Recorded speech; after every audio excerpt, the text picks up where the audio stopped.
जय हिंद साथियों, स्वागत करती हूँ आपका अजमेर कुरुक्षेत्र क्लासेस में। और जैसा कि हम सबको पता है एग्जाम बहुत करीब है, मात्र 3 दिन बाद आपके एग्जाम्स शुरू होने वाले हैं, जिसका आप बहुत बेसब्री से इंतजार कर रहे थे और तैयारी भी बहुत अच्छे से कर रहे थे। साथियों, मैं आपके लिए लेके आई हूँ पॉलिटिकल साइंस का एक 1 वीडियो, जिसमें आपके सारे 6 वीडियोस जो मैंने बनाए थे वो एक साथ आपको अवेलेबल रहेंगे, तो आपको उनको अलग अलग देखने की ज़रूरत नहीं है। ठीक है, इस एक ही वीडियो को देखिए और सारे क्वेश्चंस मतलब मैं गारंटी देती हूँ उसमें से काफ़ी क्वेश्चंस आपके क्लियर होने वाले हैं एग्जाम्स में। और इसी के साथ डिस्क्रिप्शन में हमारे टेलीग्राम जो चैनल है उसका लिंक है, जिसमें आपको सारे क्वेश्चंस की PDF मिल जाएगी। ठीक है, तो आपको यहाँ वहाँ जाना नहीं पड़ेगा, सब कुछ हमने आपके लिए एक ही जगह पे अवेलेबल करवा दिया है। So all the best for your exams. सबसे पहला प्रश्न हमारा है, भारत का पहला सुप्रीम कोर्ट कहाँ स्थापित किया गया? दिल्ली, कोलकाता, मुंबई या फिर लखनऊ? इसका जो सही उत्तर है वो है हमारा ऑप्शन बी, कलकत्ता। देखिए, हम सभी को पता है कि 1773 में हमारा आया था रेगुलेटिंग एक्ट।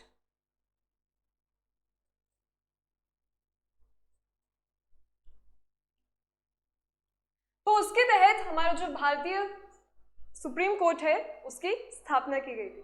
ठीक है, तो आपको ये याद रखना है कि जो पहला हमारा सुप्रीम कोर्ट है वो कलकत्ता में स्टैब्लिश हुआ था। आज के टाइम पे वो नई दिल्ली में है, तो कंफ्यूज नहीं होना है। ठीक है, दिल्ली आंसर टिक नहीं करेंगे इसका। सेकेंड है हमारा, प्रांतों में द्वैध शासन किस अधिनियम के तहत लगाया गया? 1919, 1935, 1947 या फिर 1909? अब देखिए, इसमें जब हम प्रांतों की बात करेंगे, प्रांत मतलब स्टेट, तो इसमें जो आएगा वो हमारा है गवर्नमेंट ऑफ इंडिया एक्ट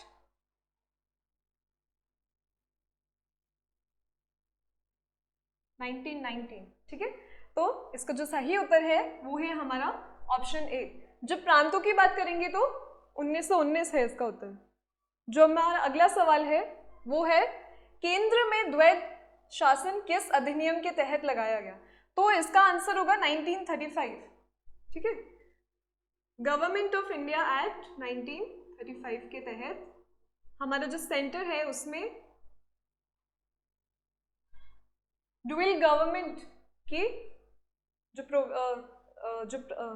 प्रावधान है उसको लाया गया था। अगला सवाल, संविधान सभा में कुल कितने सदस्य थे? मतलब जब हमारा संविधान सभा बना था तो उसमें कुल कितने सदस्य थे? ये फैक्चुअल क्वेश्चन है, इसमें आपको मेमोराइज ही करना पड़ेगा। ठीक है, इसका सही ऑप्शन है ऑप्शन बी, 389। ठीक है,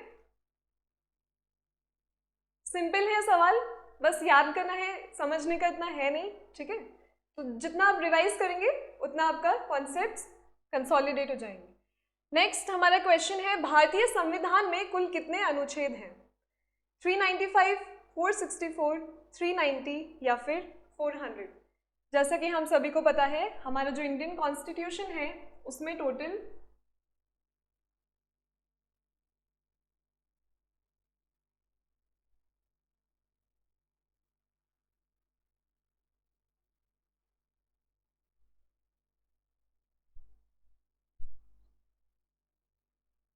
जो आर्टिकल्स हैं वो हैं हमारे 395। ठीक है, आर्टिकल्स मतलब अनुच्छेद जिनको कहते हैं। जो पार्ट्स हैं, पार्ट मतलब भाग, वो टोटल 22 हैं। और जो शेड्यूल्स हैं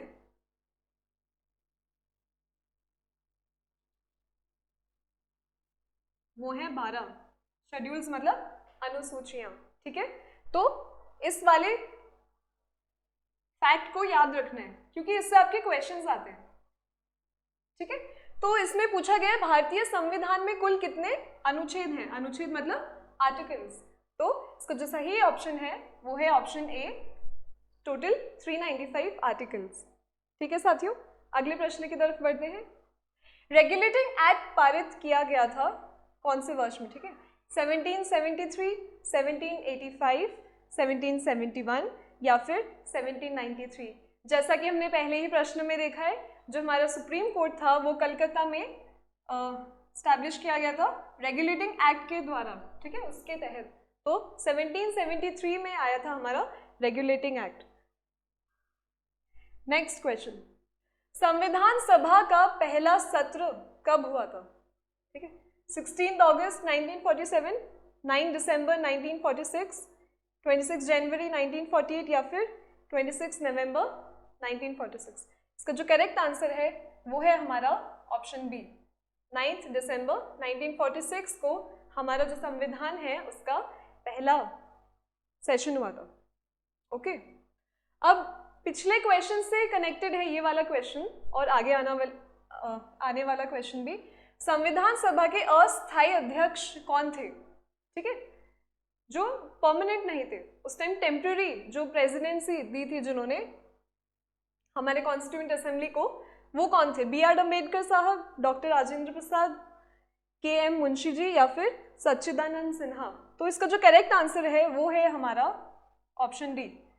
तो अभी हमने जैसे देखा, जब हमारा पहला सत्र हुआ था संविधान सभा का तो वो 9 दिसंबर 1945 को हुआ, 1947 को, ठीक है। तो इसमें जो हमारे अस्थायी रूप से अध्यक्ष थे वो थे हमारे सच्चिदानंद सिन्हा साहब, ठीक है, इस चीज को याद रखना है। तो उन्हें टेम्पररी बनाया गया था। उसके बाद 11 दिसंबर को हमारे संविधान सभा के स्थायी अध्यक्ष बन गए थे डॉक्टर राजेंद्र प्रसाद, ठीक है। सिंपल है, इतना कुछ समझने का है नहीं। अगले सवाल की तरफ चलते हैं। 11 दिसंबर 1946 को किसे संविधान सभा का स्थायी अध्यक्ष चुना गया था? तो अभी अभी हमने देखा है, इसका जो सही उत्तर है वो है हमारे डॉक्टर राजेंद्र प्रसाद, ठीक है। अस्थायी पूछेंगे तो सच्चिदानंद सिन्हा जी, और स्थायी पूछेंगे तो डॉक्टर राजेंद्र प्रसाद। और तारीख भी आपको देख लिया है, आपने याद कर लिया। अगला प्रश्न, कैबिनेट मिशन भारत कब आया? 1942, 1944, 1946 या फिर 1940? इसका जो सही उत्तर है वो है हमारा 1946। अब देखिए, एक आता है हमारा क्रिस्प मिशन।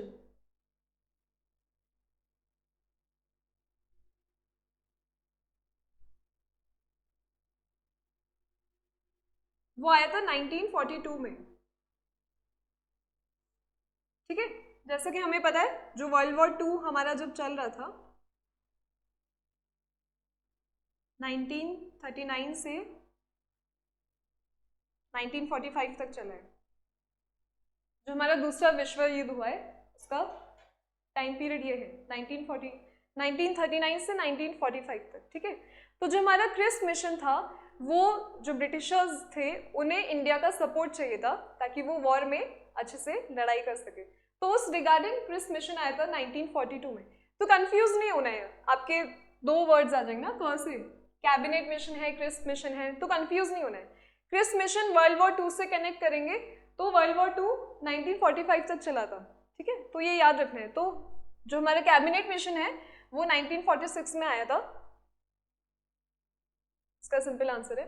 नेक्स्ट है, भारतीय संविधान में कुल कितनी अनुसूचियां हैं? हाँ जी, 22, 12, 8 या फिर 395। तो जैसा कि हमने अभी देखा था, टोटल इंडियन जो कॉन्स्टिट्यूशन है उसमें 395 आर्टिकल्स यानी 395 अनुच्छेद हैं, ठीक है। 12 पार्ट्स हैं, 22 पार्ट्स हैं और 12 शेड्यूल्स हैं, मतलब 22 भाग हैं और 12 अनुसूचियां हैं। तो अनुसूचियां पूछा है, उसका जो सही उत्तर है वो है हमारा 12, ठीक है साथियों। अगले प्रश्न पे, भारतीय संविधान में कुल कितने भाग हैं? अभी हमने देखा कुल कितने भाग हमारे पास हैं, 22, ठीक है। सिंपल है, समझने का इतना है नहीं, बस फैक्चुअल क्वेश्चंस हैं और सिंपल क्वेश्चंस हैं, इनको गलत नहीं करके आना है, ठीक है। नेक्स्ट, भारत का संविधान किस तिथि को बनकर तैयार हुआ था? 26 जनवरी 1949, 26 नवंबर 1960, 26 नवंबर 1949 या फिर 15 अगस्त 1947? इसका जो सही ऑप्शन है वो है हमारा ऑप्शन सी। देखिए, याद रखेंगे, 26 नवंबर 1949 को हमारा कॉन्स्टिट्यूशन बन के रेडी हो गया था, ठीक है। और जो एनफोर्स हुआ था, मतलब लागू हुआ था, वो ठीक 2 महीने बाद हो गया था। तो 26 जनवरी 1950 को जो हमारा संविधान है वो लागू हुआ था, इसलिए उसे रिपब्लिक डे यानी गणतंत्र दिवस के उपलक्ष्य में हम सब सेलिब्रेट करते हैं। ओके, नेक्स्ट क्वेश्चन देखिए, भारतीय संविधान कब लागू किया गया? तो सिंपल है इसका आंसर 26 जनवरी 1950। तो जब बना था उसके ठीक 2 महीने बाद ही लागू कर दिया गया था, ठीक है। तो कंफ्यूज नहीं होना है, ऑप्शंस में आपको काफी कंफ्यूज करने को बोलेंगे। ये जब बना था हमारा, ठीक है।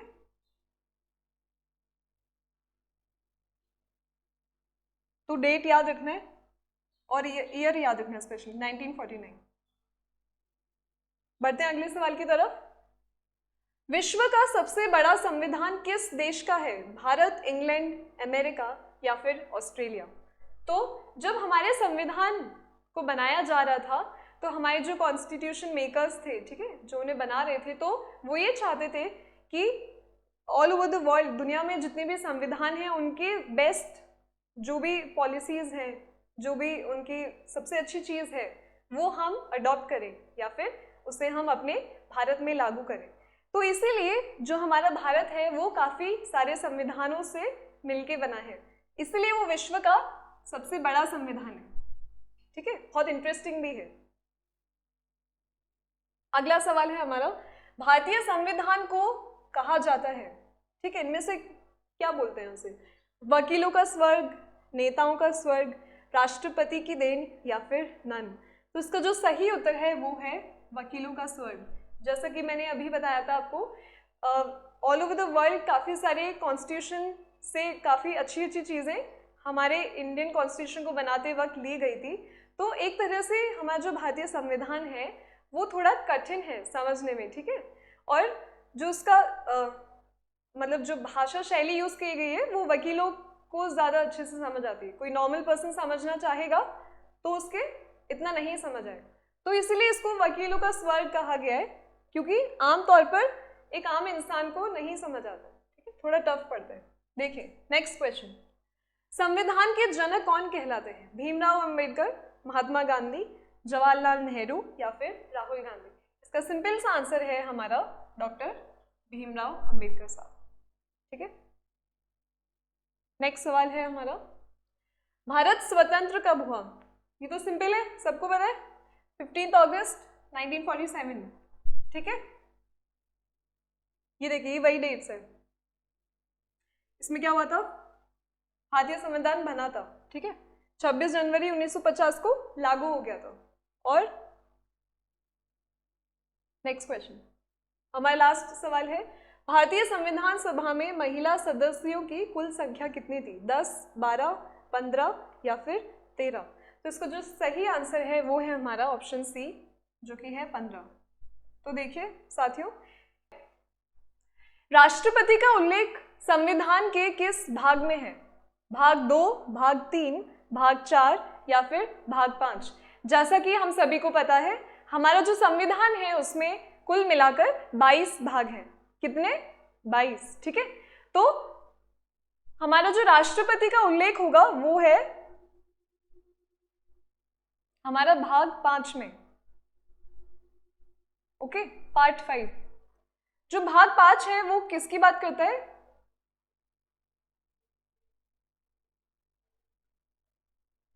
द यूनियन,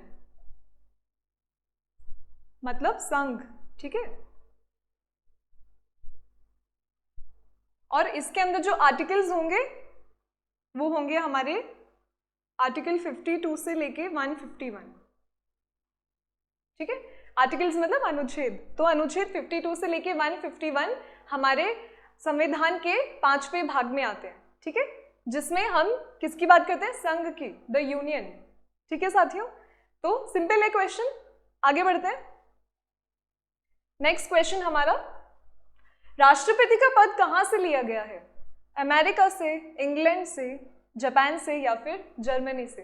तो जैसा कि हम सभी को पता है, हमारा जो भारत का संविधान है वो दुनिया का सबसे बड़ा, ठीक है, सबसे बड़ा संविधान है। तो वो बड़ा इसलिए है क्योंकि हमने जब हमारे संविधान के निर्माण को निर्मित किया जा रहा था, उस वक्त जो बाकी देश थे उनसे अच्छी अच्छी चीज़ें हमने अडॉप्ट कर ली थी, ठीक है, उनसे ले ली थी। तो इसका जो आंसर है इसी तरह, इसलिए हमारा जो भारतीय संविधान है वो बहुत बड़ा है क्योंकि काफ़ी देशों से हमने बहुत चीज़ें अडॉप्ट की। तो आपको ये फैक्चुअल क्वेश्चन है, याद करना है। राष्ट्रपति का जो पद कहाँ से लिया गया है, वो है हमारा answer option number B, England से, ठीक है। आगे बढ़ते हैं, सिंपल है क्वेश्चन। देखिए तीसरा, राष्ट्रपति पद के लिए न्यूनतम आयु होनी चाहिए 30 वर्ष, 35 वर्ष, 25 वर्ष या फिर इनमें से कोई नहीं। अब देखिए, जब राष्ट्रपति पद के लिए जब पद की बात की जाती है तो उसके लिए 3 क्वालिफिकेशंस हैं, ठीक है। क्वालिफिकेशंस मतलब राष्ट्रपति बनने के लिए आपको क्या क्या चीजें चाहिए। तो सबसे जो पहला है वो है भारतीय नागरिकता, सबसे पहले सिटीजनशिप ऑफ इंडिया।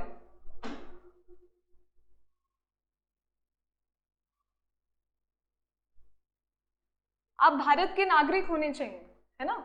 सेकंड जो है वो एज की बात करता है, आपकी उम्र कितनी होनी चाहिए, ठीक है। तो 35 इयर्स उसमें मेंशन्ड है। और जो थर्ड है हमारा वो है लोकसभा में मेंबर बनने के लिए क्वालिफिकेशंस होनी चाहिए। मतलब लोकसभा में आप जब निर्वाचित होते हैं उसके लिए आपके पास क्वालिफिकेशंस हैं कि नहीं। तो अगर वो क्वालिफिकेशंस हैं तो आप राष्ट्रपति चुनाव के लिए भी खड़े हो सकते हैं, ठीक है। तो इसका जो आंसर है, जैसे कि हमें पता है 35 वर्ष उसमें से एक ऑप्शन है, तो इसका जो सही आंसर है वो है हमारा ऑप्शन नंबर बी, 35 इयर्स। अब ये जो जिस आर्टिकल में मेंशन है वो है हमारा आर्टिकल 58 ऑफ द कॉन्स्टिट्यूशन, जो हमारे जो राष्ट्रपति पद है उसके लिए क्वालिफिकेशंस की बात करता है, ठीक है। इजी है, सिंपल। आगे बढ़ते हैं। हमारा अगला सवाल है, राष्ट्रपति को शपथ कौन दिलाता है? सुप्रीम कोर्ट का मुख्य न्यायाधीश, राज्यपाल, उपराष्ट्रपति या फिर प्रधानमंत्री, ठीक है। तो इसका जो सही उत्तर है वो है हमारा option A, article option A, supreme court के जो न्यायाधीश हैं वो हमारे राष्ट्रपति को शपथ दिलाते हैं, ठीक है साथियों। आर्टिकल 60 के तहत जो CJI हैं इंडिया के, चीफ जस्टिस ऑफ इंडिया, यानी चीफ जस्टिस ऑफ इंडिया जो होते हैं वो सुप्रीम कोर्ट में होते हैं और ये हमारे मुख्य न्यायाधीश होते हैं, ठीक है। तो आप मुझे कमेंट सेक्शन में बताएंगे कि अभी जो भारत के मुख्य न्यायाधीश हैं वो कौन है, ठीक है। सिंपल है, आर्टिकल मैं आपको बस नॉलेज के लिए बता रही हूँ, हो सकता है इसमें से क्वेश्चंस भी आ जाए जो होगा इंपॉर्टेंट, याद रखने, मतलब इतना हार्ड भी नहीं है, आप याद कर सकते हो, ठीक है। बस ये ध्यान रखना है कि राष्ट्रपति को जो शपथ दिलाते हैं वो हमारे मुख्य न्यायाधीश हैं और उपराष्ट्रपति को जो शपथ दिलाते हैं वो है हमारे राष्ट्रपति, ठीक है, कंफ्यूज नहीं होना। अगला प्रश्न, राष्ट्रपति अपना त्याग पत्र किसे देते हैं? उपराष्ट्रपति को, प्रधानमंत्री को, लोकसभा अध्यक्ष या फिर राज्यसभा अध्यक्ष? तो इसका जो उत्तर है वो है हमारे उपराष्ट्रपति साहब, ठीक है। तो ये सिंपल है, देखो प्रेसिडेंट और वाइस प्रेसिडेंट, अगर इनको अपना रेसिग्नेशन लेटर देना है या फिर त्याग पत्र देना है तो ये उपराष्ट्रपति साहब को देंगे, ठीक है। और वाइस वर्सा, उल्टा भी सेम है, अगर इनको अपना त्याग पत्र देना है तो ये भी प्रेसिडेंट को ही देंगे, है ना, याद रखना है, कंफ्यूज नहीं होना है। तो इसमें तो सिंपल है, आप कोई भी सवाल अगर वैसे भी पूछा जाता है कि उपराष्ट्रपति अपना त्याग पत्र किससे देंगे, तो हमें सबको पता है कि राष्ट्रपति को देंगे, ठीक है। तो जिस आर्टिकल में मेंशन है वो है हमारा आर्टिकल 56। राष्ट्रपति जब अपना त्याग पत्र किसको देते हैं वो आर्टिकल 56 में मेंशन है, और जो उपराष्ट्रपति देते हैं अपना वाइस प्रेसिडेंट जब प्रेसिडेंट को देगा वो है हमारा आर्टिकल 67 में मेंशन है, ठीक है। तो सिंपल है, अगर 56 याद है तो आप इसका ले सकते हो, इस मतलब 5 के बाद 6 आता है ना, तो 6 के बाद 7 आता है ना, तो ऐसे याद रख लो। 56 याद है तो 67 भी याद हो जाएगा। ठीक है साथियों, सिंपल है, इजी है, मजा आ रहा है। आगे चलते हैं। अगला सवाल हमारा, राष्ट्रपति का उल्लेख किस अनुच्छेद में है? अनुच्छेद 52, 63, 74 या फिर 80? इसका जो सही आंसर है वो है हमारा 52। अब देखिए, राष्ट्रपति की जहां बात आएंगी वो हमारा आर्टिकल 52 से लेके 62 तक होगा। ठीक है, उपराष्ट्रपति जब होगा, वाइस प्रेसिडेंट की जब बात की जाएगी, तो वो हमारा आर्टिकल 63 से 71 होगा। ये सभी जो हैं वो द यूनियन का हिस्सा है, यानी जो संघ है हमारा उसी का हिस्सा है। तो ये आर्टिकल्स, अगर आपको ये भी याद हो जाएगा ना कि कहाँ से लेके कहाँ तक है, तो आप ऑप्शंस में फंसेंगे नहीं। देखिए फॉर एग्जाम्पल, राष्ट्रपति 52 है तो 63 तो नहीं होगा, क्योंकि राष्ट्रपति के बारे में जितनी भी बात की गई है वो आर्टिकल 52 से 62 के बीच में ही की गई है। ठीक है, 63 से जो है हमारे उपराष्ट्रपति शुरू हो जाते हैं। ठीक है, उनके बारे में जो भी इंफॉर्मेशन है वो वहां दी जाती है। Okay, simple answer. आगे बढ़ते हैं। नेक्स्ट क्वेश्चन है हमारा, राष्ट्रपति पद के लिए होनी चाहिए, मतलब क्वालिफिकेशंस पूछ रहे हैं। लोकसभा में निर्वाचित होने की योग्यता पूछ रहे हैं। राष्ट्रपति बनने के लिए क्या क्या योग्यता है? राज्यसभा में निर्वाचित होने की योग्यता, विधानसभा में निर्वाचित होने की योग्यता, या फिर विधान परिषद में निर्वाचित होने की योग्यता। तो अभी अभी हमने डिस्कस किया था कि 3 योग्यता होनी चाहिए। सबसे पहला वो इंडिया का सिटीजन होना चाहिए, यानी भारतीय नागरिक होना चाहिए। सेकेंड था 35 ईयर्स ऑफ एज। ठीक है, और जो थर्ड है हमारा वो है लोकसभा में निर्वाचित होने की योग्यता होनी चाहिए। किस आर्टिकल में था? आर्टिकल 58। ठीक है, जहां पे एज की बात कही गई थी 35 ईयर्स एंड अबव, मतलब अपर लिमिट नहीं दी है राष्ट्रपति बनने के लिए। ऊपरी सीमा को, मतलब जो अपर एज लिमिट है वो बताया नहीं गया। तो अगर आपसे पूछे कि राष्ट्रपति बनने की सबसे हाईएस्ट मैक्सिमम एज क्या है, 60, 65 ईयर्स, ऐसे ऑप्शंस फंसा देते हैं। तो उसमें फंसना नहीं है। हमको पता है 35 ईयर्स एज तो मिनिमम होना ही चाहिए, पर एंड अबव उसमें मेंशन नहीं है, है ना, उसमें लिखा नहीं गया कि आपको कितनी एज तक नहीं बन सकते। ओके, तो ये हमारा आंसर है इसका। लोकसभा में निर्वाचित होने की योग्यता अगर आपके पास है तो आप राष्ट्रपति के लिए उम्मीदवार बन सकते हैं। अगला प्रश्न, राष्ट्रपति को किसके तहत हटाया जा सकता है? महाभियोग, मौलिक अधिकार, नीति निर्देशक तत्व, या फिर मूल कर्तव्य? तो इसका जो आंसर है वो है हमारा ऑप्शन ए, इम्पीचमेंट।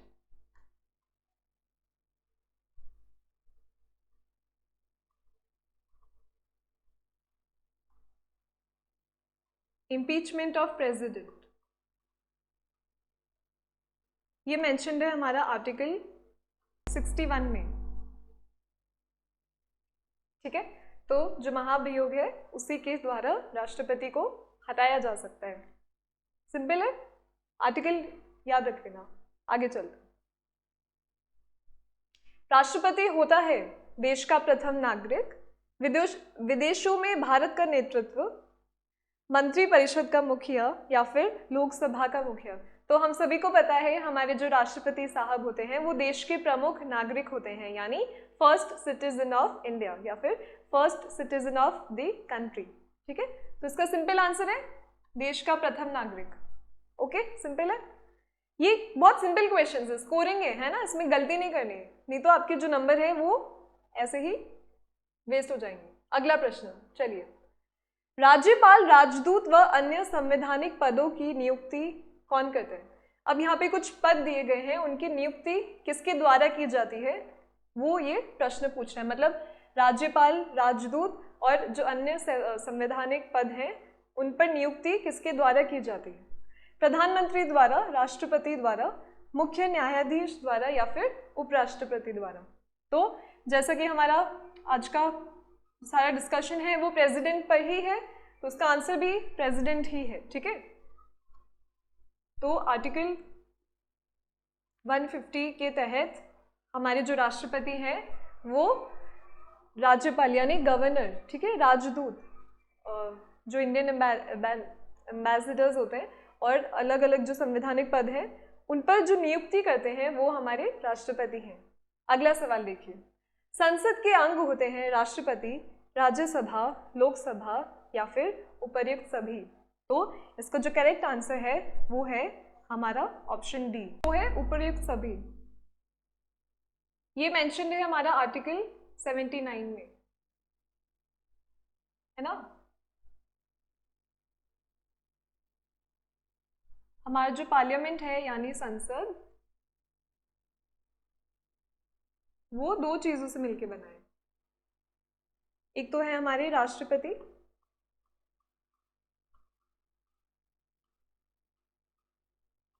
और जो हमारे दो सदन हैं जो हम सबको पता है कौन से हैं, लोकसभा और राज्यसभा, ठीक है। सिंपल है क्वेश्चन।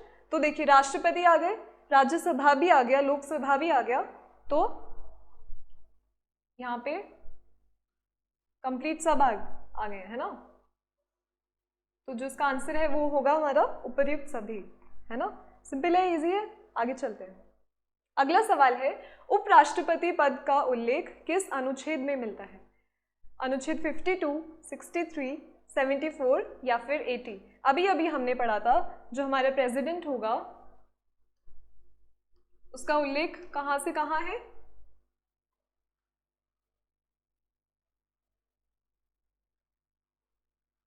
आर्टिकल 52 से 62, है ना। तो अगर आपको इतना भी पता है तो आप ये तो हटा दोगे, आर्टिकल 52 ये तो नहीं है। और हमने एक और चीज़ पढ़ी थी, जो हमारे वाइस प्रेसिडेंट हैं उनका जो उल्लेख होगा वो आर्टिकल 63 से लेके 71 तक, ठीक है। तो 63 आर्टिकल इसका आंसर है, जो ये कहता है कि there shall be a vice president of India, है ना। भारत में एक उपराष्ट्रपति होने चाहिए, तो अनुच्छेद 63 के तहत। इसमें आपको थोड़ा याद करना पड़ेगा और जितना आप बार बार रिवाइज करते जाएंगे तो भूलेंगे नहीं फिर, है ना। अगला प्रश्न, उपराष्ट्रपति को शपथ कौन दिलाता है? सुप्रीम कोर्ट का मुख्य न्यायाधीश, राष्ट्रपति, प्रधानमंत्री या फिर राज्यपाल। तो जैसा कि हम सभी को पता है राष्ट्रपति को जो शपथ दिलाएंगे वो होंगे हमारे सुप्रीम कोर्ट के चीफ जस्टिस ऑफ इंडिया, है ना। और जो उपराष्ट्रपति को दिलाएंगे वो है हमारे राष्ट्रपति। Okay, simple. आगे चलते हैं।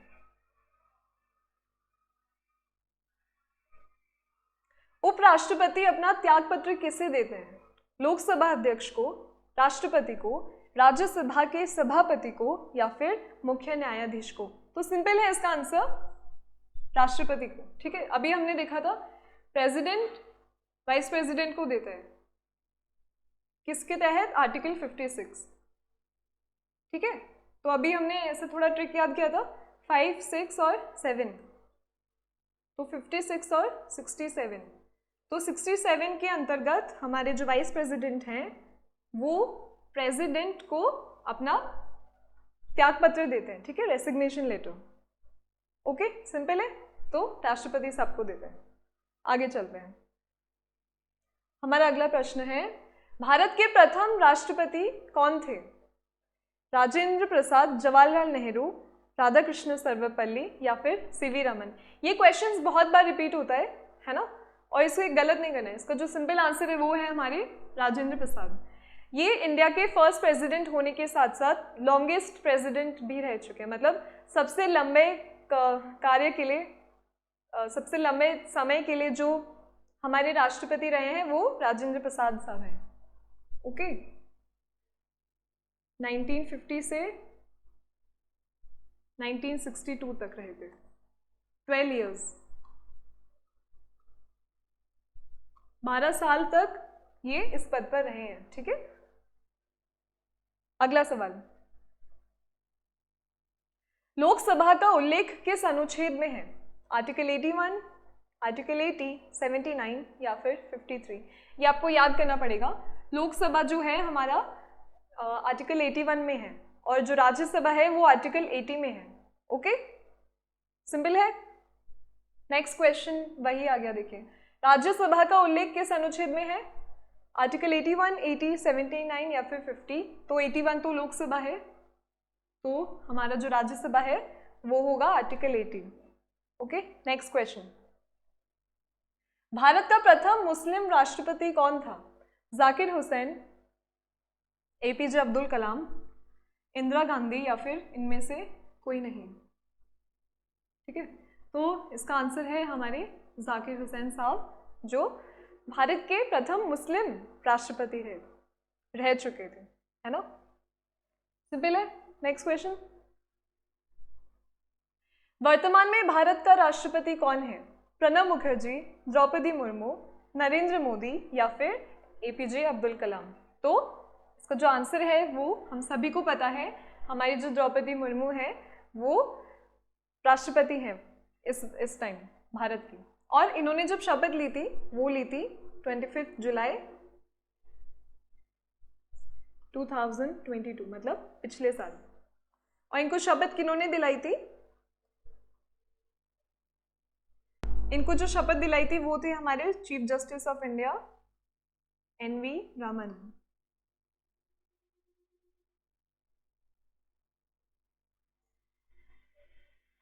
ठीक है, उस वक्त वो थे पर अभी बदल गए। तो आपको मुझे कमेंट सेक्शन में बताना है कि अभी के जो चीफ जस्टिस ऑफ इंडिया हैं वो कौन है। ओके, द्रौपदी मुर्मू, और ये 15th प्रेसिडेंट ऑफ इंडिया है।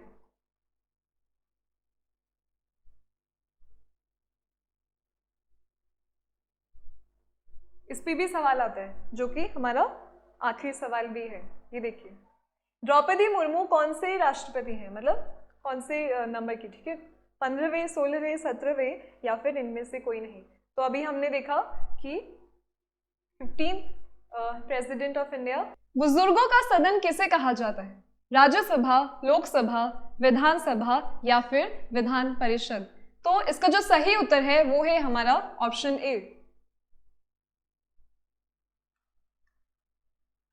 राज्यसभा। ठीक है, इसके पीछे समझिए इसे क्यों बुजुर्गों का सदन कहा जाता है। जो हमारी राज्यसभा है और लोकसभा, ठीक है, दो सदन है हमारे संसद के, है ना। जो राज्यसभा है उसमें हर 2 साल में क्या होता है? राज्यसभा में 1/3 मेंबर्स हर दूसरे वर्ष हटा दिए जाते हैं। ठीक है, उनकी जगह नए जो मेंबर्स हैं वो आ जाते हैं। पर हमारा जो लोकसभा है उसमें क्या होता है? ये 5 साल में डिसॉल्व हो जाती है, मतलब उसका विघटन हो जाता है, खंडित हो जाती है। ठीक है, तो इसलिए जो लोकसभा है वो स्थायी सदन नहीं है। जो राज्यसभा है इसलिए उसको बुजुर्गों का सदन कहा जाता है। वो कभी भी डिसॉल्व नहीं होती, कभी राज्यसभा का विघटन नहीं होता है ना। पर नए मेंबर्स आते जाते हैं, कैसे आएंगे? हर दूसरे वर्ष 1/3 जो मेंबर्स हैं वो हटा दिए जाते हैं, उनकी जगह नए मेंबर्स आते हैं। देखिए, हमारा अगला प्रश्न है, स्थायी सदन किसे कहते हैं? राज्यसभा, लोकसभा, विधानसभा या फिर इनमें से कोई नहीं? तो अभी हमने पहले प्रश्न में देखा, इसका उत्तर भी राज्यसभा ही होगा, क्योंकि जो राज्यसभा है वो डिसॉल्व नहीं होती, उसका विघटन नहीं होता है, उसे खंडित नहीं किया जाता है ना, भंग नहीं होता है वो। अगला प्रश्न, भारत की प्रथम महिला प्रधानमंत्री कौन थी? सरोजनी नायडू, विजय लक्ष्मी पंडित, इंदिरा गांधी या फिर द्रौपदी मुर्मू? तो हम सभी को इसका उत्तर पता है, ऑप्शन सी, इंदिरा गांधी, है ना। ये टेन्योर में थी 24 जन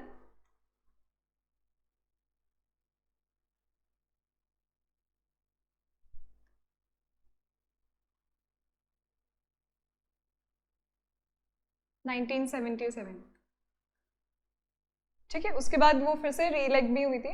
तो प्रथम महिला जो हमारी प्रधानमंत्री थी वो इंदिरा गांधी। ठीक है, सिंपल है आंसर। नेक्स्ट क्वेश्चन, भारत के प्रथम प्रधानमंत्री कौन थे?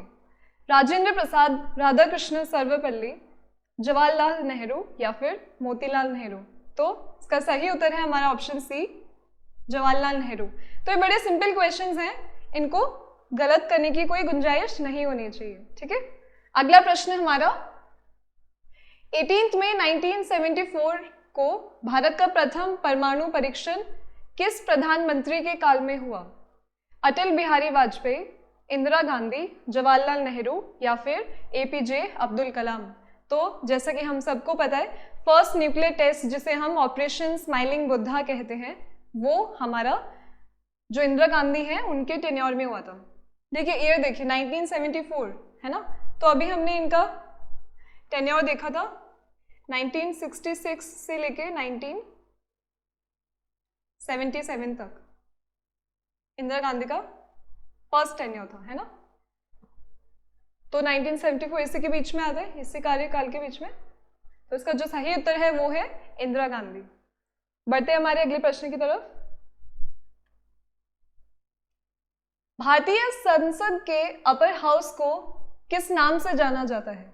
विधानसभा, हाउस ऑफ लॉर्ड्स, राज्यसभा या फिर सेनेट? ठीक है, इसको जो सही उत्तर है वो है हमारा राज्यसभा। ये देखिए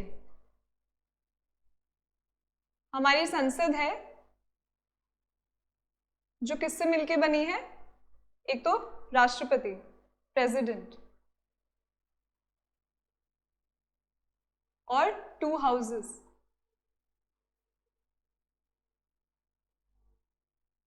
जो हमारे दो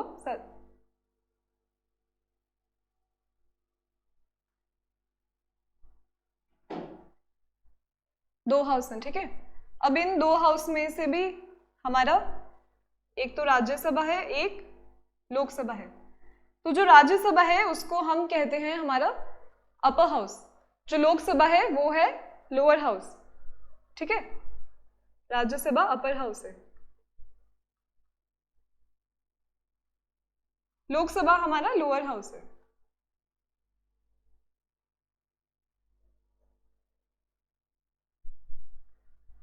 और राज्यसभा को काउंसिल ऑफ स्टेट्स भी कहा जाता है, और जो लोकसभा है उसे हाउस ऑफ पीपल कहते हैं, ठीक है। सिंपल है, तो इसका जो सही उत्तर है वो हमारा राज्यसभा है, ठीक है साथियों। अगले प्रश्न की तरफ बढ़ते हैं। हमारा अगला प्रश्न है, राज्यसभा में सीटों की अधिकतम संख्या कितनी हो सकती है? 250, 275, 300 या फिर 500? तो इसका जो सही उत्तर है वो है हमारा ऑप्शन ए, 250। इसका विभाजन भी देख लीजिए किस तरह है। हम सबको पता है हमारा जो राज्यसभा है उसमें हमारे स्टेट्स और यूनियन टेरिटरीज यानी राज्य एवं केंद्र प्रशासित प्रदेश से जो मेंबर्स इलेक्ट होके आते हैं, ठीक है। और उनके अलावा भी जो 12 हैं वो हमारे राष्ट्रपति द्वारा नॉमिनेट किए जाते हैं, ठीक है।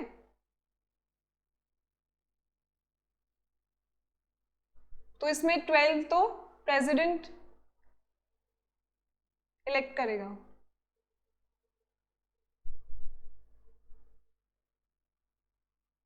और 238 मेंबर्स हमारे स्टेट्स मतलब राज्य प्लस यूनियन टेरिटरीज मतलब केंद्र प्रशासित प्रदेश से इलेक्ट होके आएंगे, ठीक है साथियों। और अभी जो प्रेजेंट स्ट्रेंथ है राज्यसभा का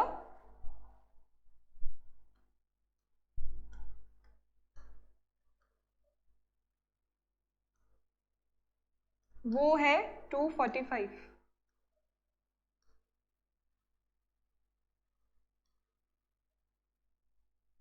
ठीक है। ये कुछ चीजें आपको याद रखनी पड़ेंगी, तो इन्हें बार बार रिवाइज करेंगे तो आप भूलेंगे नहीं। चलिए आगे बढ़ते हैं। अगला प्रश्न है हमारा, वर्तमान समय में राज्यसभा में सदस्यों की प्रभावी संख्या कितनी है? 238, 245, 250 या फिर 252? तो अभी हमने इसका उत्तर देखा है, उत्तर है हमारा ऑप्शन बी, 245, ठीक है। ये तो मैक्सिमम स्ट्रेंथ है, मतलब टोटल,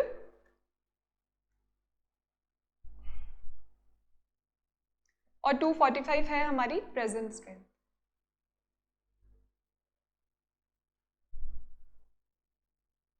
ओके, इसको याद रखने का बड़ा ही सिंपल तरीका है। अगर आप कंफ्यूज होते हो तो आप एक जगह ऐसे बना सकते हो, राज्यसभा और लोकसभा, ठीक है। इसमें आप कंपैरिजन चार्ट बना सकते हो, मतलब तुलनात्मक जो भी कहते हैं श्रेणी टेबल, मतलब मेरे कहने का मतलब है। देखिए इसमें आप लिख सकते हो टोटल स्ट्रेंथ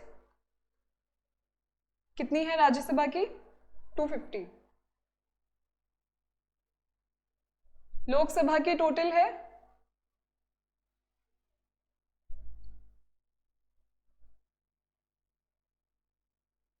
552, ठीक है। फिर आप ऐसे लिख सकते हो प्रेजेंट, और इसका भी प्रेजेंट,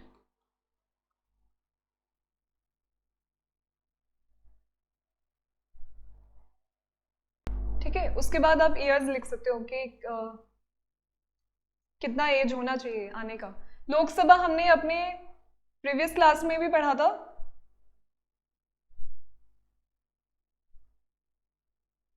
कि कितना था,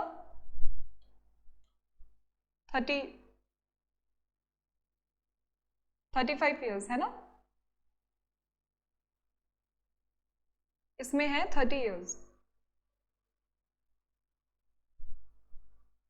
और कुछ बचता है अगर इसमें, अगर और कुछ बचता भी है तो ऐसे आप कंफ्यूज नहीं होंगे, इस तरह से चार्ट बनाइए और लिख दीजिए सब कुछ, ठीक है। फिर इसी को बार बार रिवाइज करते रहिए, और लिख लिख कर याद करेंगे तो आप भूलेंगे नहीं, तो ऐसे आप कंफ्यूज नहीं होंगे, ठीक है। चलिए आगे बढ़ते हैं। हमारा अगला सवाल है, राज्यसभा के लिए राष्ट्रपति द्वारा कितने सदस्य नामित किए जाते हैं, 2, 12, 15 या फिर 20। अभी हमने देखा, इसका जो आंसर है वो है 12, ठीक है। टोटल मेंबर्स होते हैं 250, जिसमें से 238 और 12 का बाइफिकेशन है ना। ये वाला स्टेट्स और यूनियन टेरिटरीज का मिलकर होगा, जो 12 हैं वो हमारे राष्ट्रपति द्वारा निर्धारित किए जाएंगे, है ना। चलिए आगे बढ़ते हैं। अगला प्रश्न है हमारा, राज्यसभा में प्रतिनिधित्व होता है राज्यों का, संघ शासित क्षेत्रों का, उपर्युक्त दोनों का, या फिर उपर्युक्त में से किसी का भी नहीं। तो जैसा कि हमें पता है, जो राज्यसभा है उसमें हमारे स्टेट्स और यूनियन टेरिटरीज दोनों का प्रतिनिधित्व होता है, यानी उसका रिप्रेजेंटेशन होता है, ठीक है। तो संघ शासित क्षेत्र मतलब यूनियन टेरिटरीज, और राज्य स्टेट्स दोनों का होगा, ठीक है। तो इसका जो आंसर है वो है हमारा option C. Option C correct answer है, इसे दोनों मान सकते हो आप, ठीक है। आगे बढ़ते हैं। राज्यसभा के सदस्यों के लिए न्यूनतम आयु क्या है, 21 वर्ष, 25 वर्ष, 30 वर्ष या फिर 35 वर्ष। राज्यसभा पूछा है तो इसका जो आंसर है वो है 30 ईयर्स, है ना। 35 ईयर्स लोकसभा का है। और इससे आप कनेक्ट कीजिए, हमने लास्ट वीडियो में प्रेसिडेंट पढ़ा था, तो प्रेसिडेंट बनने के लिए एक था कि 35 ईयर्स ऑफ एज होना चाहिए, और लोकसभा में क्वालिफिकेशंस, मतलब लोकसभा में मेंबर बनने के लिए जो क्वालिफिकेशंस चाहिए वो भी चाहिए होती है। तो राज्यसभा का है 30 वर्ष और लोकसभा का है 35 वर्ष, ठीक है। आगे बढ़ते हैं। राज्यसभा के सदस्यों का कार्यकाल कितने वर्ष का होता है, 3 वर्ष, 4 वर्ष, 5 वर्ष या फिर 6 वर्ष। तो इसका जो सही उत्तर है वो है हमारा 6 वर्ष। अभी हमने पढ़ा था जो राज्यसभा है उसमें वो एक स्थायी सदन है ना, परमानेंट हाउस है, डिसॉल्व नहीं होता है वो, पर इसका एक अलग सिस्टम चलता है जो कि है 1/3 जो मेंबर्स हैं वो हर 2 साल में, एवरी 2 ईयर्स क्या हो जाते हैं, उन्हें हटा दिया जाता है, मतलब उनकी जगह नए इलेक्शंस होते हैं। तो इस तरह से ये जो साइकिल है वो चलती है, और जो मेंबर्स होते हैं उनका कार्यकाल 6 साल का होता है। और राज्यसभा में 6 साल का होता है, लोकसभा में 5 साल का होता है, ठीक है। तो इसका जो सही उत्तर है वो है ऑप्शन डी, 6 वर्ष। आगे चलते हैं, अगला प्रश्न है हमारा, वर्तमान में संघ शासित क्षेत्रों की जनता लोकसभा में अपने कितने प्रतिनिधियों को निर्वाचित कर भेजती है? 13, 20, 22 या फिर 25? तो जो इसका आंसर है वो है हमारा ऑप्शन ए, 13, ठीक है। ये थोड़ा out of the box question है, पर मतलब आ भी सकता है, तो देख लेना। नेक्स्ट क्वेश्चन, लोकसभा का चुनाव लड़ने के लिए इच्छुक व्यक्ति की न्यूनतम आयु होनी चाहिए 21 वर्ष, 25 वर्ष, 30 वर्ष या फिर 35 वर्ष। अभी हमने देखा था राज्यसभा में 30 वर्ष होती है, लोकसभा में 35 वर्ष होती है, ठीक है। तो option number D, 35 years. Next question, Lok Sabha सदस्य अपना त्यागपत्र किसको देते हैं? प्रधानमंत्री को, लोकसभा अध्यक्ष को, राष्ट्रपति को या फिर संसदीय मामलों के मंत्री को? तो हमें पता है हमारे जो राष्ट्रपति हैं वो अपना त्यागपत्र उपराष्ट्रपति को देते हैं, जो उपराष्ट्रपति हैं वो राष्ट्रपति को देते हैं, ठीक है। पर इसमें पूछा गया है कि लोकसभा के जो सदस्य हैं वो किसको देंगे? तो उनके जो हेड हैं, ठीक है, लोकसभा अध्यक्ष, उन्हीं को तो देंगे, सिंपल है, ठीक है। लोकसभा का जो हेड होता है वो होता है स्पीकर ऑफ लोकसभा, मतलब लोकसभा अध्यक्ष, तो उन्हीं को देंगे वो त्यागपत्र, क्योंकि वो उनके अंडर है, ठीक है साथियों। सिंपल है क्वेश्चन, आगे बढ़ते हैं।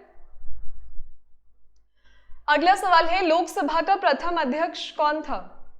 जीवी मावलंकर, मीरा कुमारी, ओम बिरला या फिर नरेंद्र मोदी? उसका जो सही ऑप्शन है, सही आंसर है वो ऑप्शन ए है, जीवी मावलंकर साहब। ये हमारे लोकसभा के फर्स्ट स्पीकर थे, ठीक है। नेक्स्ट क्वेश्चन, और प्रेजेंट स्पीकर है हमारे ओम बिरला साहब। लोकसभा के वर्तमान अध्यक्ष कौन है? प्रेजेंट पूछा है तो ओम बिरला साहब है। नेक्स्ट क्वेश्चन, लोकसभा में वर्तमान सदस्य कितने हैं?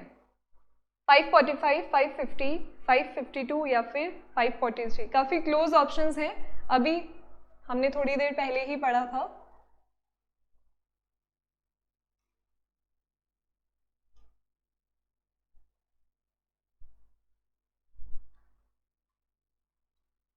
लोकसभा में जो टोटल स्ट्रेंथ होती है वो 552, ठीक है। प्रेजेंट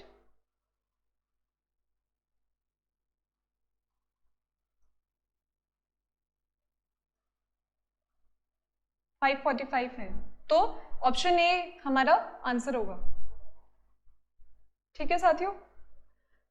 चलते हैं अगले प्रश्न की तरफ, जो कि है हमारा, कौन कौन से केंद्र शासित प्रदेश में विधानसभा है?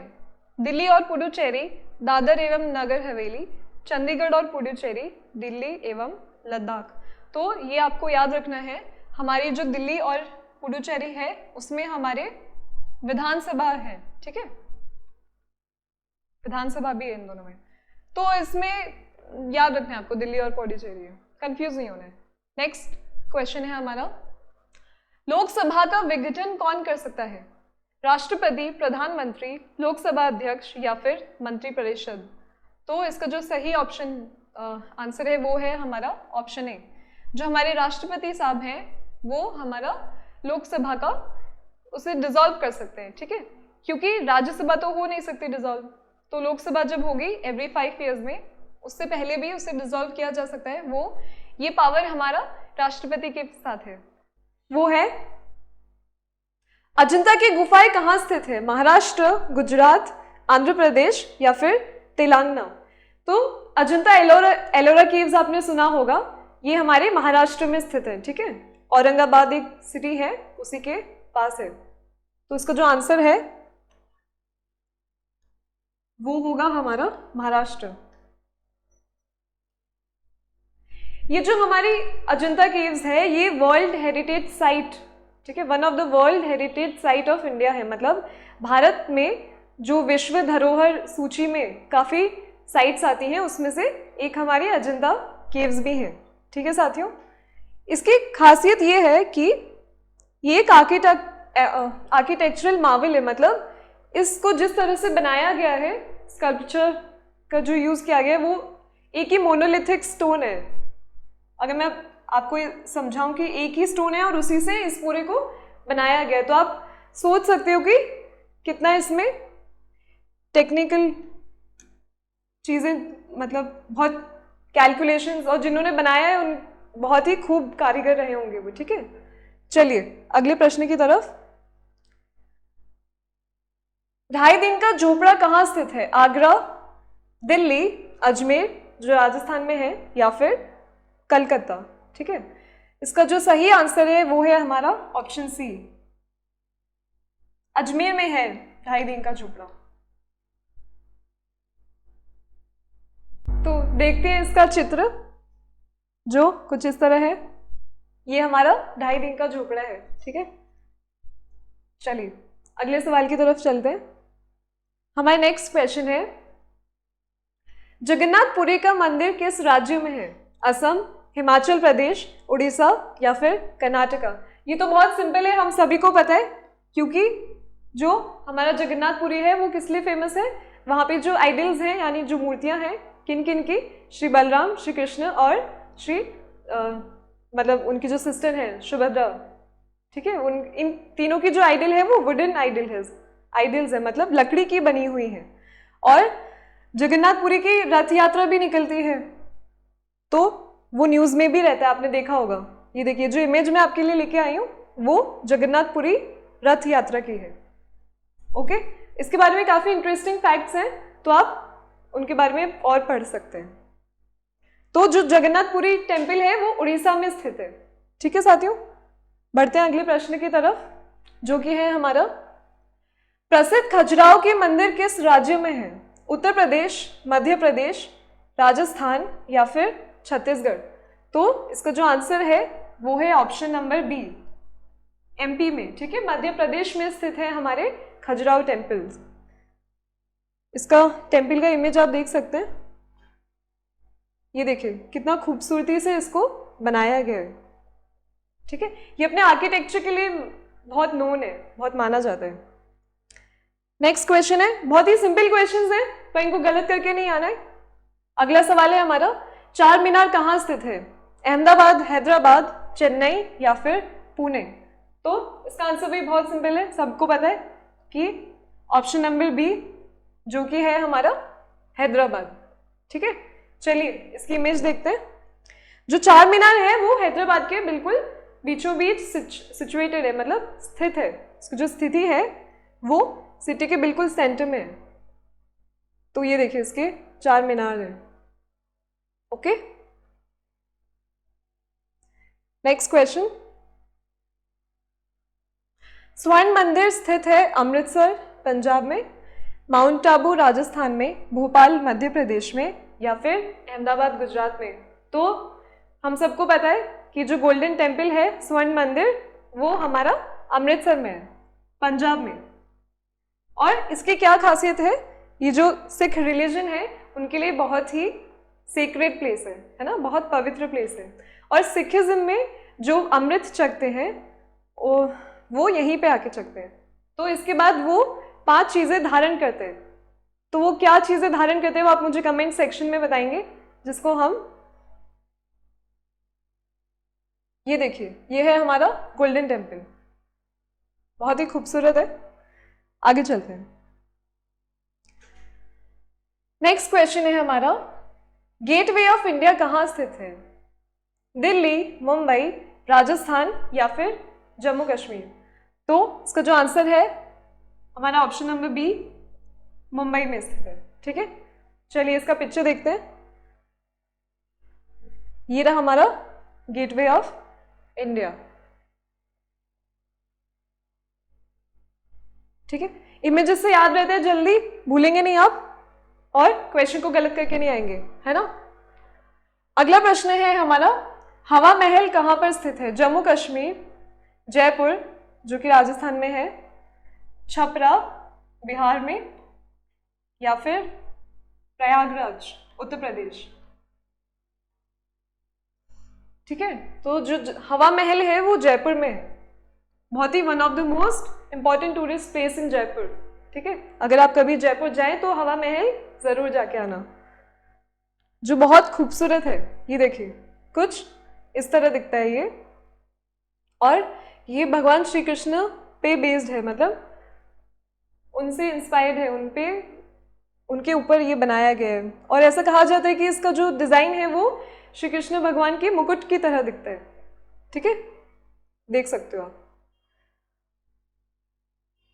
नेक्स्ट क्वेश्चन है हमारा, विजय स्तंभ कहाँ स्थित है? उत्तराखंड, मेघालय, चित्तौड़गढ़ जो राजस्थान में है, या फिर इनमें से कोई नहीं?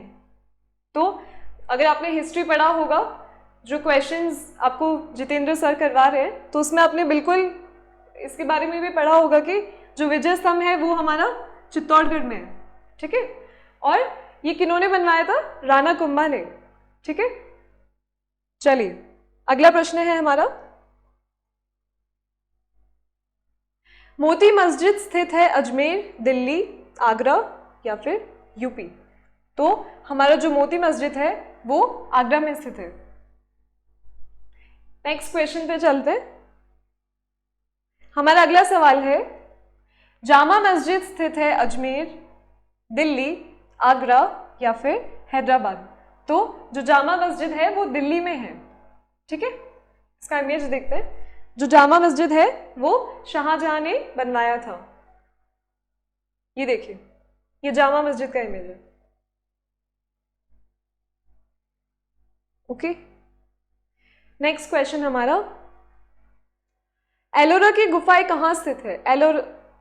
औरंगाबाद महाराष्ट्र, सिकंदराबाद उत्तर प्रदेश, मुंबई जो महाराष्ट्र में है, या फिर चित्तौड़गढ़ राजस्थान? तो अभी हमने पहले ही प्रश्न में देखा है, जो अजंता एलोरा केव्स है वो कहाँ पर स्थित है?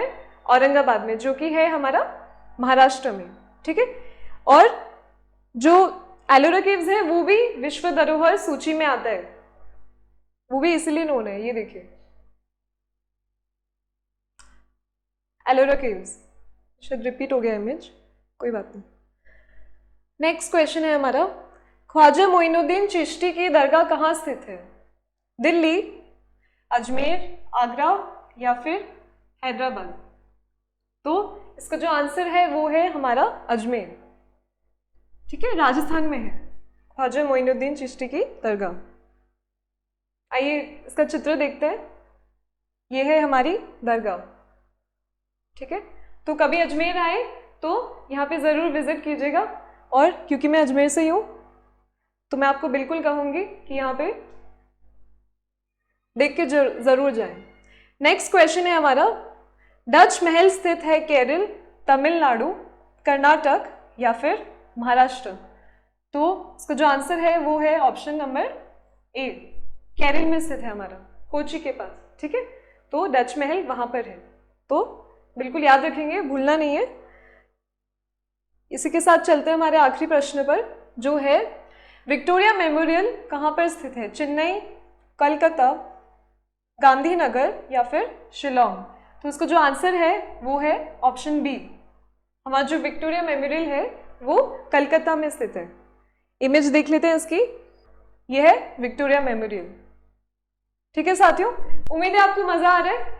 सिंपल क्वेश्चंस हैं, इमेजेस के द्वारा मैंने इसको थोड़ा इंटरेस्टिंग बनाने की कोशिश की है। लगातार दूसरी बार प्रधानमंत्री पद पर आसीन होने वाले व्यक्ति कौन है? जवाहरलाल नेहरू, अटल बिहारी वाजपेयी, इंदिरा गांधी या फिर इनमें से सभी? तो इसका जो सही आंसर है वो है हमारा ऑप्शन नंबर डी।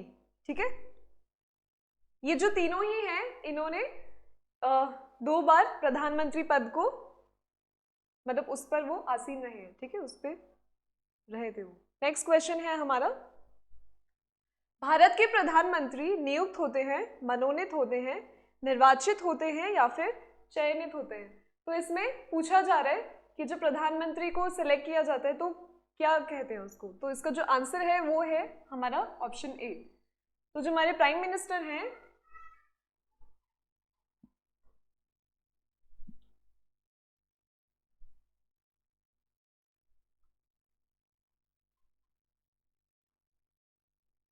आर्टिकल 75 में दिया हुआ है, मतलब अनुच्छेद 75 में, कि जो प्रेसिडेंट है हमारे वो हमारे प्रधानमंत्री को नियुक्त करते हैं, ठीक है। तो भूलना नहीं है ये आंसर, नियुक्त होता है प्रधानमंत्री। अगले प्रश्न की तरफ चलते हैं। नेक्स्ट क्वेश्चन है हमारा, प्रधानमंत्री की नियुक्ति कौन करता है? राष्ट्रपति, राज्यसभा का सभापति, उपराष्ट्रपति या फिर लोकसभा अध्यक्ष? तो अभी हमने देखा अंडर आर्टिकल 75, ठीक है, जो प्रधानमंत्री है वो नियुक्त किए जाते हैं, किनके द्वारा? राष्ट्रपति के द्वारा। तो इसका जो सही आंसर है वो है ऑप्शन ए, हमारे राष्ट्रपति नियुक्त करते हैं प्रधानमंत्री को, ठीक है। तो कंफ्यूज नहीं होना है और भूलना नहीं है बिल्कुल भी, ठीक है। सिंपल ये क्वेश्चंस, तो गलत नहीं करके आना है। अगला सवाल है हमारा, प्रधानमंत्री को उनके पद की गोपनीयता की शपथ कौन दिलवाता है? राष्ट्रपति, मुख्य न्यायाधीश जो सुप्रीम कोर्ट के होते हैं, उपराष्ट्रपति या फिर लोकसभा अध्यक्ष? तो इसका आंसर सबको पता है, क्योंकि राष्ट्रपति ही नियुक्त करते हैं प्रधानमंत्री जी को, तो उनको शपथ भी वही दिलवाते हैं, ठीक है। ऑप्शन ए है इसका आंसर, राष्ट्रपति। अगला सवाल, निम्नलिखित में से कौन लोकसभा का नेतृत्व करता है? राष्ट्रपति, प्रधानमंत्री, उपराष्ट्रपति या फिर लोकसभा अध्यक्ष? तो हमने पिछले वीडियोस में भी देखा था कि जो लोकसभा का नेतृत्व किया जाता है वो हमारे लोकसभा अध्यक्ष करते हैं, यानी स्पीकर ऑफ लोकसभा, ठीक है। तो प्रेजेंटली जो हैं वो हैं हमारे ओम बिरला साहब, वो लोकसभा अध्यक्ष हैं अभी, ठीक है। इस पे भी क्वेश्चन आता है, तो ये क्वेश्चन हमने किया हुआ है पहले। देखिए अगला प्रश्न है, नीति आयोग का अध्यक्ष कौन होता है? राष्ट्रपति, प्रधानमंत्री, उपराष्ट्रपति या फिर गृह मंत्री? तो इसका बड़ा सिंपल आंसर है ऑप्शन नंबर बी, हमारे जो प्राइम मिनिस्टर होते हैं, जो प्रधानमंत्री होते हैं, वो नीति आयोग को की अध्यक्षता करते हैं, ठीक है। तो प्रेजेंटली हमारा जो नीति आयोग है, अभी हमारे जो प्रधानमंत्री हैं वो है माननीय नरेंद्र मोदी जी, तो वो नीति आयोग की अध्यक्षता भी कर रहे हैं, है ना। अगला प्रश्न है हमारा, भारत के प्रधानमंत्री पद के लिए उम्मीदवार की कम से कम कितनी उम्र होनी चाहिए? मतलब मिनिमम एज पूछा है ना।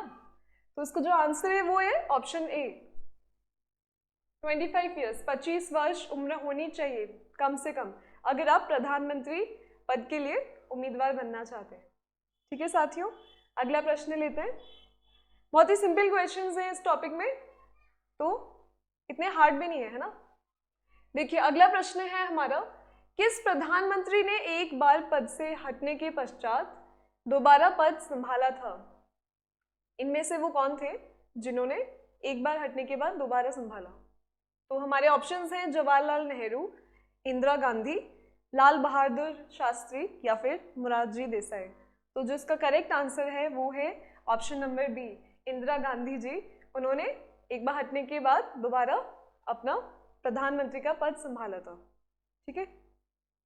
नेक्स्ट क्वेश्चन, सबसे कम उम्र में प्रधानमंत्री पद पर आसीन होने वाले व्यक्ति कौन है? राजीव गांधी, इंदिरा गांधी, लाल बहादुर शास्त्री जी या फिर मोरारजी देसाई? उसका जो करेक्ट आंसर है वो है हमारा ऑप्शन ए, राजीव गांधी।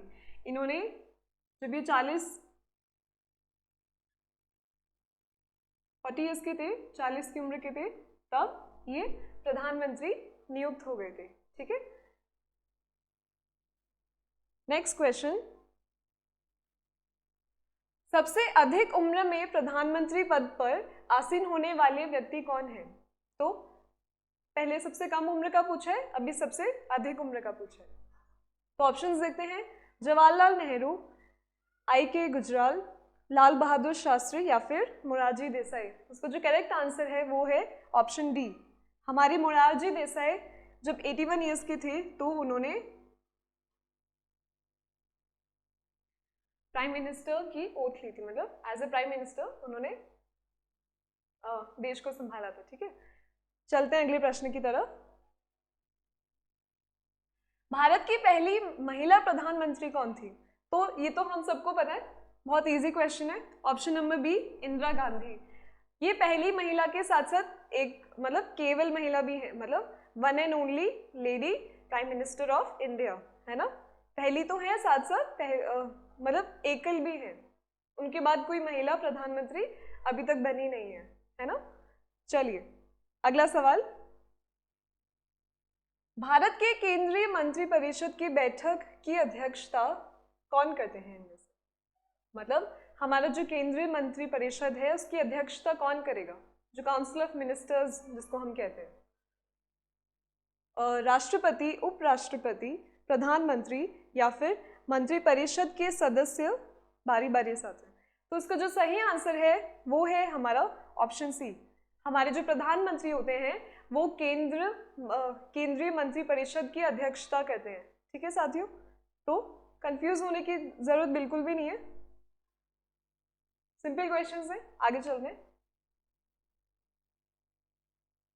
कौन व्यक्ति मंत्रिपरिषद का सदस्य हो सकता है? लोकसभा का सदस्य, संसद का सदस्य, राज्यसभा का सदस्य या फिर कोई भी व्यक्ति।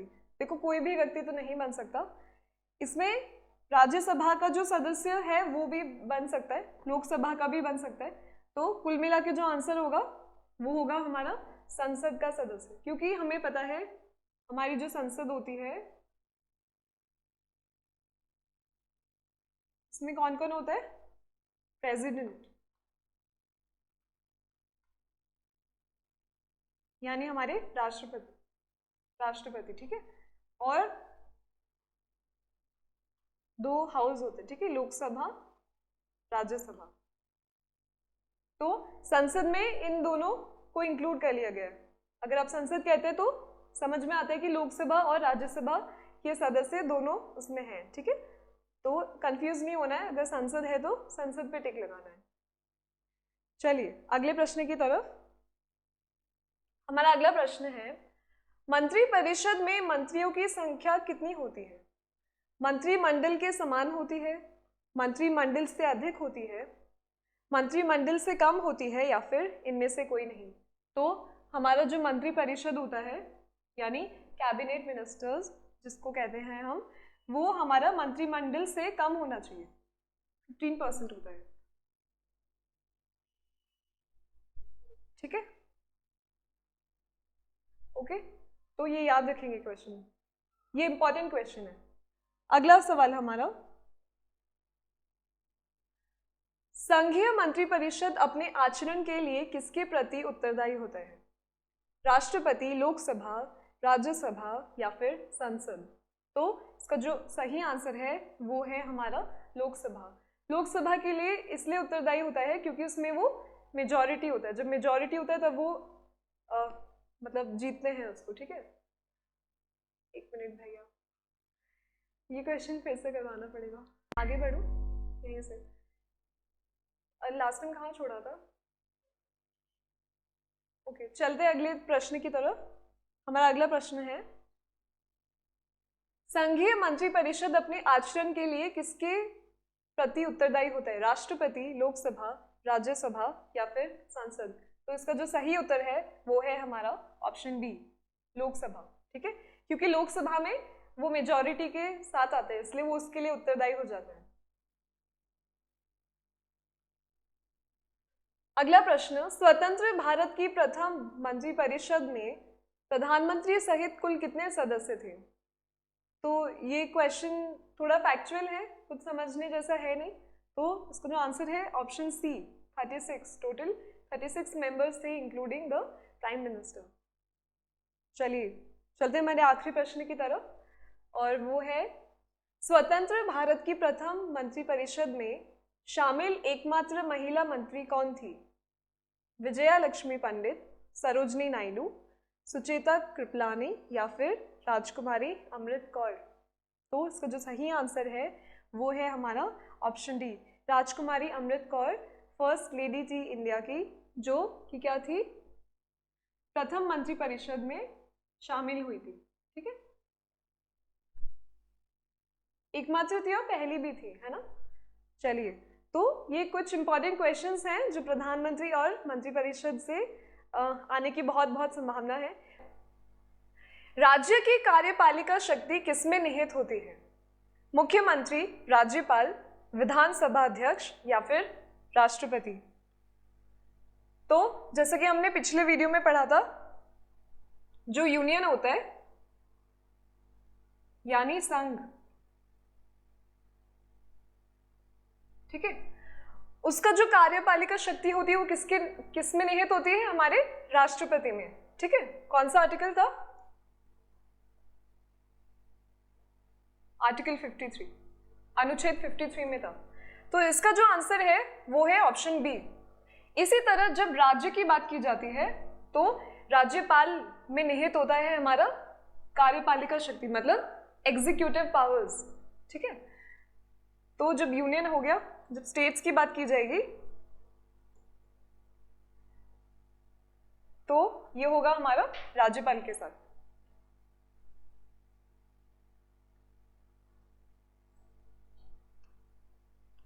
और ये लिखा है article 154 sub clause 1।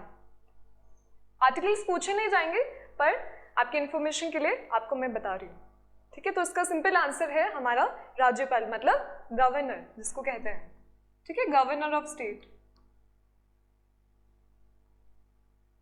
Okay, simple है क्वेश्चन। चलिए आगे बढ़ते हैं। नेक्स्ट क्वेश्चन है हमारा, राज्यपाल अपना त्याग पत्र किसे देता है? मुख्यमंत्री को, राष्ट्रपति को, नेता प्रतिपक्ष को या फिर उच्च न्यायालय के न्यायाधीश को? तो जो गवर्नर होता है वो अपना रेजिग्नेशन लेटर यानी त्याग पत्र प्रेसिडेंट को देगा, मतलब राष्ट्रपति को, ठीक है। किसके अंदर? Article 156 sub clause 2। 156 sub clause 2 में ये दिया हुआ है कि जो हमारे राज्यपाल हैं वो अपना त्याग पत्र राष्ट्रपति को देते हैं, ठीक है, प्रेसिडेंट को। सिंपल है क्वेश्चन, आगे बढ़ते हैं। नेक्स्ट क्वेश्चन है हमारा, राज्यपाल अपने पद पर बना रह सकता है, मतलब कब तक वो अपने पद पे रह सकते हैं? राष्ट्रपति के प्रसाद पर्यंत, मुख्यमंत्री के प्रसाद पर्यंत, प्रधानमंत्री के प्रसाद पर्यंत या विधानसभा के प्रसाद पर्यंत? तो इसका जो आंसर है वो ऑप्शन ए है। इसका मतलब होता है कि जो गवर्नर है, ठीक है, जो राज्यपाल है, वो अपना ऑफिस होल्ड करता है during the pleasure of president.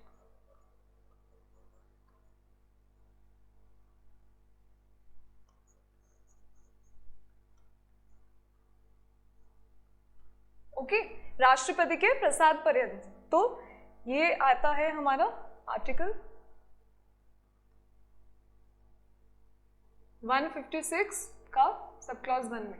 ये देखिए 156 सब क्लॉज 2 में हमने पढ़ा था राज्यपाल अपना त्याग पत्र राष्ट्रपति को देते, तो इसी से आपको कनेक्ट करना है, ठीक है, इसी से इस क्वेश्चन को भी कनेक्ट करना है, जो है राज्यपाल अपना पद पर बने कब तक रह सकते हैं? वो राष्ट्रपति के प्रसाद पर्यंत रह सकते हैं। इसका ये मतलब होता है कि जो प्रेसिडेंट है उसके पास पावर्स हैं गवर्नर्स को रिमूव करने के, ठीक है।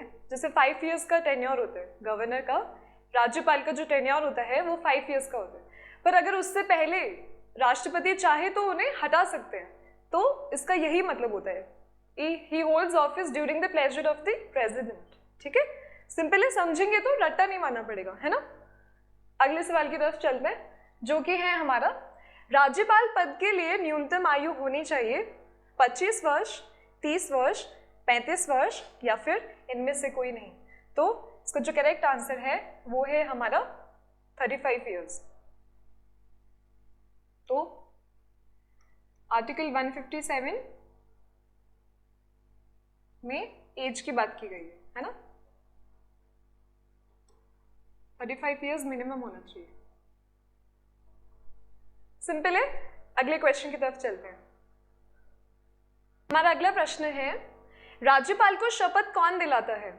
उच्च न्यायालय का मुख्य न्यायाधीश, उपराज्यपाल, मुख्यमंत्री या फिर विधानसभा अध्यक्ष? तो इसका जो करेक्ट आंसर है वो है हमारा ऑप्शन ए, उच्च न्यायालय का मुख्य न्यायाधीश, मतलब जो हमारा हाई कोर्ट है उसके जो चीफ जज होंगे वो राज्यपाल को उनकी शपथ दिलाते हैं। इसमें आपको ऑप्शंस में कंफ्यूज करने के लिए उच्चतम भी लिखा जा सकता है, ठीक है। उच्च मतलब हाई कोर्ट, अगर उच्च न्यायालय है तो हाई कोर्ट है, अगर उच्चतम न्यायालय है तो सुप्रीम कोर्ट है।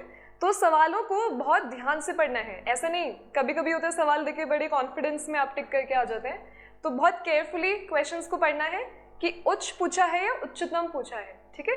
तो हाई कोर्ट उच्चतम न्यायालय का मुख्य न्यायाधीश जो होगा वो राज्यपाल को उनकी शपथ दिलाएगा, है ना।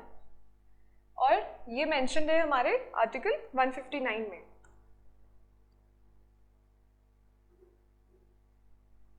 ठीक है, उम्मीद है आपको मजा आ रहा है, बहुत सिंपल है और इंटरेस्टिंग क्वेश्चंस हैं। चलिए अगला प्रश्न है हमारा, मुख्यमंत्री की नियुक्ति कौन करता है? विधानसभा, विधान परिषद, राज्यपाल या फिर राष्ट्रपति? तो जो मुख्यमंत्री है जिसे हम चीफ मिनिस्टर कहते हैं, तो चीफ मिनिस्टर का अपॉइंटमेंट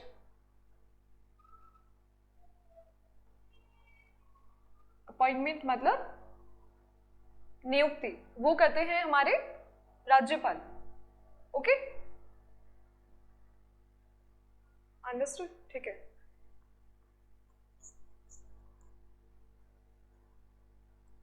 ये है अंडर आर्टिकल 164। इसके तहत हमारे जो राज्यपाल हैं वो सीएम को नियुक्त करते हैं, यानी मुख्यमंत्री की नियुक्ति राज्यपाल द्वारा की जाती है। देखिए अगला प्रश्न है हमारा, विधानसभा में बहुमत दल का नेता कौन होता है? मुख्यमंत्री, प्रधानमंत्री, राज्यपाल या फिर राष्ट्रपति? तो बहुत सिंपल आंसर है इसका। जब विधानसभा की बात की जाएगी यानी लेजिस्लेटिव असेंबलीज ऑफ स्टेट्स, तो उसमें जो बहुमत दल का नेता होता है वो हमारा मुख्यमंत्री होता है। सिंपल है आंसर। चलते हैं अगले प्रश्न की तरफ। नेक्स्ट क्वेश्चन है हमारा, भारत की प्रथम महिला मुख्यमंत्री कौन थी? सरोजनी नायडू, विजय लक्ष्मी पंडित, सुचेता कृपलानी और वसुंधरा राजे? तो इसका जो करेक्ट आंसर है वो है हमारा सुचेता कृपलानी जी, ठीक है।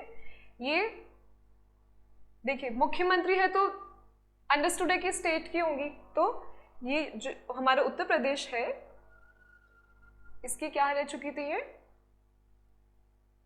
सीएम है ना, मुख्यमंत्री। तो यूपी की मुख्यमंत्री थी सुचेता कृपलानी और पहली महिला सीएम थी। देखिए ये इनकी पिक्चर है सुचेता कृपलानी जी की।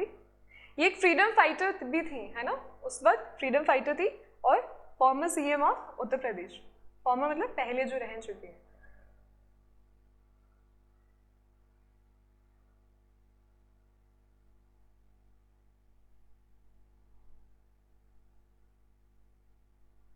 ओके, तो इमेजेस से उम्मीद है आपको याद रहेगा। तो सुचेता कृपलानी जी, ऐसे फोटो याद रखोगे तो याद रहेगा, ठीक है। यूपी के रह गए थे। ये देखिए, विधानसभा अध्यक्ष को शपथ कौन दिलाता है? ऑप्शन ए राज्यपाल, मुख्यमंत्री, उच्च न्यायालय का मुख्य न्यायाधीश या फिर इनमें से कोई नहीं। तो इसका जो करेक्ट आंसर है वो है हमारा ऑप्शन ए। जो हमारे राज्यपाल होते हैं यानी कि गवर्नर, वो क्या करते हैं, विधानसभा के जो अध्यक्ष होते हैं उनको शपथ दिलाते हैं, ठीक है। चलते हैं अगले प्रश्न की तरफ, जो कि है हमारा इस तरह, विधानसभा का कार्यालय कितने वर्ष का होता है? 5 वर्ष का, 6 वर्ष का, 10 वर्ष का या फिर 13 वर्ष का? तो इसका जो करेक्ट आंसर है वो है ऑप्शन ए, 5 ईयर्स, ठीक है। सिंपल है क्वेश्चन, आगे बढ़ते हैं। नेक्स्ट क्वेश्चन है हमारा, आदित्यनाथ योगी कहाँ के मुख्यमंत्री हैं? राजस्थान के, मध्य प्रदेश के, उत्तर प्रदेश के या फिर उत्तराखंड? ये तो बहुत सिंपल क्वेश्चन है, हम सभी को पता है। आदित्यनाथ योगी जी हमारे उत्तर प्रदेश के सीएम है ना। ये देखिए उनका पिक्चर है। तो ये अभी इनका सेकेंड टेन्योर चल रहा है, दूसरी बार ये सीएम बने। तो ये एक रिकॉर्ड भी है कि longest CM of UP Adityanath Yogi ji हैं। देखिए अगला प्रश्न है हमारा, गुजरात के वर्तमान मुख्यमंत्री कौन है? भूपेंद्र भाई पटेल, आनंदीबेन, विजय रूपानी या फिर नरेंद्र मोदी। तो इसका करेक्ट आंसर है हमारा ऑप्शन ए। तो ये कुछ फैक्चुअल क्वेश्चंस हैं, इनको आपको याद ही करना पड़ेगा, इसमें कुछ समझने जैसा है नहीं। तो अगर आप पिक्चर्स देख के इमेजेस देखेंगे तो थोड़ा याद रह जाता है, ठीक है। ये देखिए इमेज है, ये हमारे भूपेंद्र भाई पटेल जी हैं। इन्होंने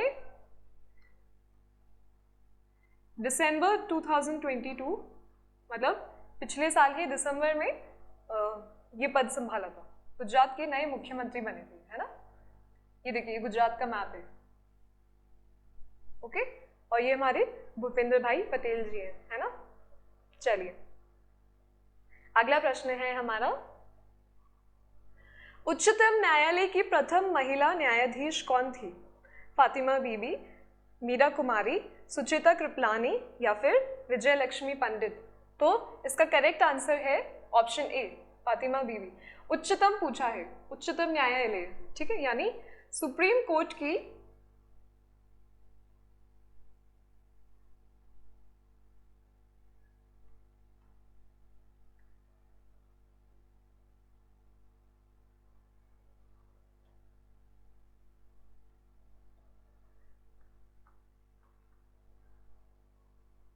first lady chief justice of India, ठीक है, वो थी हमारी फातिमा बीबी, ओके। चलिए इनका इमेज भी देख लेते हैं, इनका पिक्चर, ताकि आपको इजीली याद रहे। ये है हमारी आई एम सॉरी, ये फातिमा बीबी जी हैं ना, सुचिता कृपलानी बोल दिया था मैंने, इसका आंसर है फातिमा बीबी। तो ये हमारी फातिमा बीबी जी हैं, ये first lady chief justice of India थे, है ना, ऑफ सुप्रीम कोर्ट। चलिए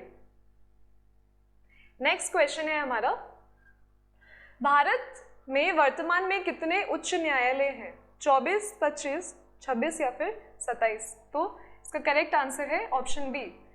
इंडिया में जो total number of high courts हैं, उच्च न्यायालय पूछा है ना, तो वो है 25। और राजस्थान में कितने हैं?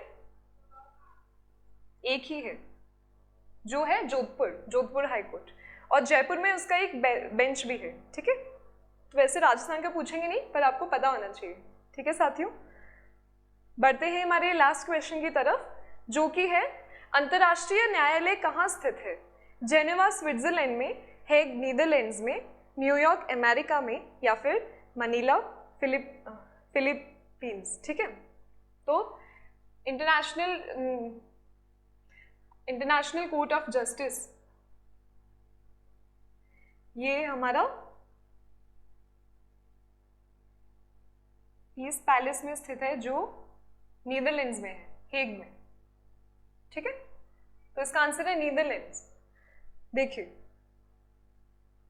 ये इसका इमेज है, ये इंटरनेशनल कोर्ट ऑफ जस्टिस, और आप यहाँ पे जजेस देख सकते हैं। ये यूनाइटेड नेशंस का एक पार्ट है।